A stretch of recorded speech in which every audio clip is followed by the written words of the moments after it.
Hi guys, எல்லாரும் எப்படி இருக்கீங்க? நல்லா இருக்கீங்களா? இன்றைக்கி நம்ம ஒரு வித்தியாசமான பன்னீர் பட்டர் மசாலா தான் பார்க்க போகிறோம். பன்னீர் பட்டர் மசாலா எல்லாருக்குமே மோஸ்ட்லி செய்ய தெரிஞ்சிருக்கும். ஆனால் A to B ரெஸ்டாரண்ட்டில் பன்னீர் பட்டர் மசாலா நீங்கள் சாப்பிட்ருக்கீங்களா? அங்கே ரொம்ப டிஃப்ரெண்ட்டாக இருக்கும். ஸோ அந்த ரெசிபி நம்ம இன்றைக்கி பார்க்க போகிறோம். வாங்க வீடியோக்குள்ளே போகலாம். ஒரு ஆனியன் எடுத்துக்கோங்க. அந்த ஆனியனை 2 பக்கமும் நல்லா கட் பண்ணிவிட்டு தோலை நல்லா உரிச்சு எடுத்துக்கோங்க. உரிச்சு எடுத்துட்டு அதை கொஞ்சம் பெரிய பெரிய க்யூபாக கூட கட் பண்ணி வச்சுக்கோங்க. ஓகேவா? சென்டரில் இருக்கிற கட்டை எடுக்கிறதுக்கு மறக்காதீங்க. அது கண்டிப்பாக எடுத்துருங்க. எடுத்துட்டு நல்லா க்யூபாக கட் பண்ணிக்கோங்க. அடுத்து தக்காளியுமே ஒரு 4 பீஸ் 5 பீஸாக அந்த மாதிரி வெட்டி வச்சுக்கோங்க. கொஞ்சம் பெருசாக, ஏன்னா இதை நம்ம அரைக்க போகிறோம். அதனால் கொஞ்சம் பெரிய பெரிய பீஸாக கூட கட் பண்ணி வச்சுக்கோங்க. அப்புறம் பன்னீர் நல்லா பொடியாக கட் பண்ணி வச்சுக்கோங்க. ரொம்ப பெரிய பெரிய க்யூப்ஸாக தான் மோஸ்ட்லி பன்னீர் பட்டர் மசாலாவில் போடுவாங்க.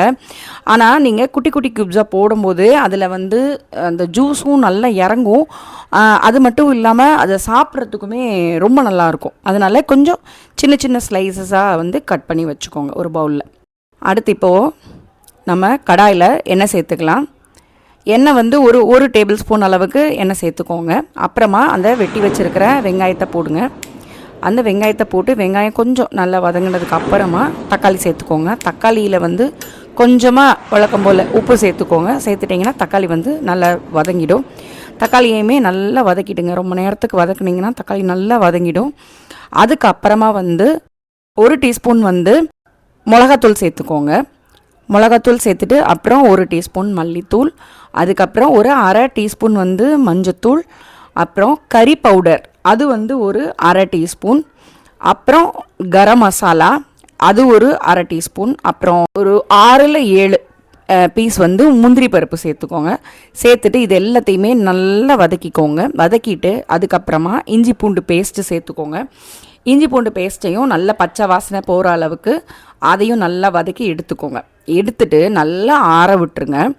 நல்லா ஆற விட்டுட்டு அதை மிக்சியில் போட்டு நல்லா இந்த மாதிரி நல்ல பேஸ்ட்டாக அரைச்சிக்கோங்க. ஒரு திப்பி கூட இருக்கக்கூடாது. ஓகேவா? அதுக்கப்புறமா கொஞ்சம் தண்ணி சேர்த்துக்கோங்க. அதில் தண்ணி சேர்த்துட்டு அதை கொஞ்சம் நல்லா கொதிக்க விடுங்க. அதில் 1 டீஸ்பூன் அளவுக்கு சர்க்கரை சேர்த்துக்கோங்க. நீங்கள் நாட்டு சர்க்கரை சேர்த்தா கூட நல்லா தான் இருக்கும். அதை சேர்த்துக்கோங்க. இல்லை நார்மல் சர்க்கரை சேர்ப்பிங்கன்னா நார்மல் சர்க்கரை சேர்த்துக்கோங்க. அதை சேர்த்துட்டு அதை எல்லாத்தையுமே நல்லா கொதிக்க விடுங்க. கொஞ்சம் நேரம் நல்லா எல்லாம் ஒன்று சேர்ந்துட்டு நல்லா கொதிக்கிறப்போ இந்த கட் பண்ணி வச்சுருக்கோம் இல்லையா பன்னீர், அதையும் சேர்த்துக்கோங்க. சேர்த்து நல்லா மிக்ஸ் பண்ணி விட்டுக்கோங்க. மிக்ஸ் பண்ணி விட்டுட்டு இப்போ தான் முக்கியமான அந்த பார்ட்டுக்கு நம்ம வரோம். என்ன பண்ணுறோன்னா அடுப்பை ஆஃப் பண்ணிவிடுங்க. ஆஃப் பண்ணிவிட்டு அது நடுவில் ஒரு சின்ன சில்வர் கிண்ணம் வச்சுருங்க. சென்டரில் வச்சுட்டு சிரட்டை நம்ம தேங்காய் எடுப்போம் இல்லையா, தேங்காய் எடுத்துகிட்டு அந்த சிரட்டை ஒரு சின்ன பீஸ் சிரட்டையை நீங்கள் ரிசர்வ் பண்ணி வச்சுக்கோங்க. அந்த சிரட்டையை நல்லா அடுப்பில் வச்சு நல்லா எல்லா பக்கமும் அப்படியே நல்லா ஹீட் பண்ணுங்கள். ஹீட் பண்ணி நல்லா கங்கு வரும். கொஞ்சம் கேர்ஃபுல்லாக பண்ணுங்கள். சின்ன பசங்க பண்ணுறீங்கன்னா பெரியவங்க உதவி இல்லாமல் செய்யாதீங்க. நல்லா ஹீட்டு ஏறினதுக்கு அப்புறமா அந்த சென்டரில் இருக்கிற பவுலில் வச்சுடுங்க. வச்சுட்டு 1 டேபிள் ஸ்பூன் அளவுக்கு பட்டர் சேர்த்துட்டு நல்லா மூடி போட்டு மூடிடுங்க. மூடினா நல்ல புகை அந்த புகை எல்லா இடத்துலையும் நல்லா ஸ்ப்ரெட் ஆகிட்டு ஃபுல்லாக அந்த ஸ்மோக் அதில் நல்லா இறங்கும். ஸ்மோக் நல்லா இறங்கினதுக்கு அப்புறமா அந்த ஸ்மோக்கெல்லாம் நல்லா நீங்கள் பார்த்தீங்கன்னா ஒரு கிளாஸ் மூடி போட்டிருந்தீங்கன்னா நல்லா தெரியும். அந்த ஸ்மோக்கெல்லாம் அப்படி கொஞ்சம் நேரம் அப்படி மாறிடும். மாறினதுக்கு அப்புறமா மூடி எடுத்துகிட்டு உள்ளே இருக்கிற பவுலில் எடுத்துருங்க.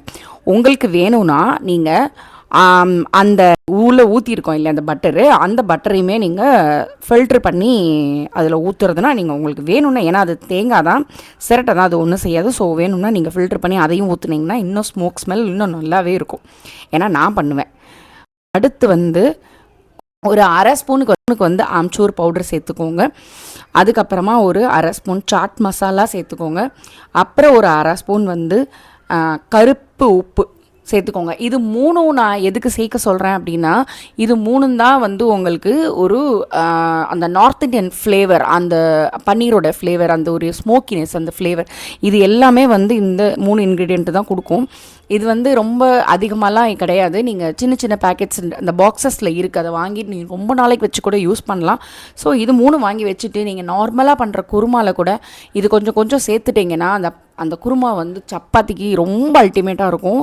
அதுக்கப்புறமா ஒரு கடாய் வச்சுக்கோங்க. அந்த ஒரு கடாயில் வந்து 1 ஸ்பூன் அளவுக்கு நெய் சேர்த்துக்கோங்க. நெய் வேணும்னா நெய் சேர்த்துக்கலாம், இல்லை பட்டர் வேணும்னா 1 ஸ்பூன் பட்டர் சேர்த்துக்கோங்க. அது நல்லா ஹீட் ஆனதுக்கு அப்புறமா ஒரு 1/2 ஸ்பூன் வந்து கசூரி மேத்தி. இதுவுமே வந்து இந்த நார்த் இந்தியன் ஃப்ளேவருக்காக தான். அந்த கசூரி மேத்தி இல்லைன்னா அந்த பன்னீர் பட்டர் மசாலாவுக்கு அந்த ஃப்ளேவர் வராது. அதுக்கப்புறமா வந்து ஒரு 1/4 ஸ்பூன் அளவுக்கு வந்து சில்லி பவுடர் சேர்த்துக்கோங்க. இது வந்து ஒரு கலர் அண்ட் ஃப்ளேவர் கொடுக்கும். காஷ்மீரி சில்லி பவுடர் வச்சுருக்கீங்கன்னா காஷ்மீரி சில்லி பவுடர் இந்த இடத்துல சேர்த்துக்கோங்க. சேர்த்துட்டு நல்லா மிக்ஸ் பண்ணி விடுங்க. அது நல்லா லைட்டாக கலர் சேஞ்ச் ஆகிட்டு வரும்போது அதையும் வந்து எடுத்து அந்த பன்னீர் பட்டர் மசாலா மிக்சரில் ஊற்றிடுங்க. ஊற்றிட்டு அதை வந்து ஒரு பவுலில் மாற்றிக்கோங்க. அந்த பவுலில் மாற்றினதுக்கு அப்புறமா 1 ஸ்பூன் வந்து ஃப்ரெஷ் க்ரீம் எடுத்துகிட்டு அதை வந்து கொஞ்சமாக அப்படி மேலே ஊற்றிக்கோங்க. நீங்கள் சாப்பிட்ற போது அதை நல்லா மிக்ஸ் பண்ணி விட்டுட்டு நீங்கள் சாப்பிடலாம். சுவையான paneer butter masala A to B ஸ்டைலில் நீங்கள் சாப்பிட்டு பார்த்துட்டு கண்டிப்பாக சொல்லுங்கள். இது ரொம்பவே ரொம்ப ரொம்ப நல்லாயிருக்கும். நீங்கள் உங்களுக்கு வந்து இது ரெசிபி பிடிச்சிருக்கா பிடிக்கலையா, அடுத்து என்ன ரெசிபி நம்ம பண்ணலாம், இல்லை வேர்ல்டு ஃபுட் சீரீஸில் வந்து வெறும் இந்தியன் ரெசிபீஸாக போயிட்டுருக்கு, வேறு ஏதாவது கண்ட்ரி ரெசிபீஸ் உங்களுக்கு வேணுமா, அந்த மாதிரி என்னன்னாலும் நீங்கள் எனக்கு கமெண்ட் பண்ணுங்கள். ஓகேவா? நீங்கள் இந்த பன்னீர் பட்டர் மசாலாவை என்ஜாய் பண்ணிவிட்டு எப்படி இருக்குன்னு எனக்கு கமெண்ட் பண்ணுங்கள். Thank you guys. Bye bye.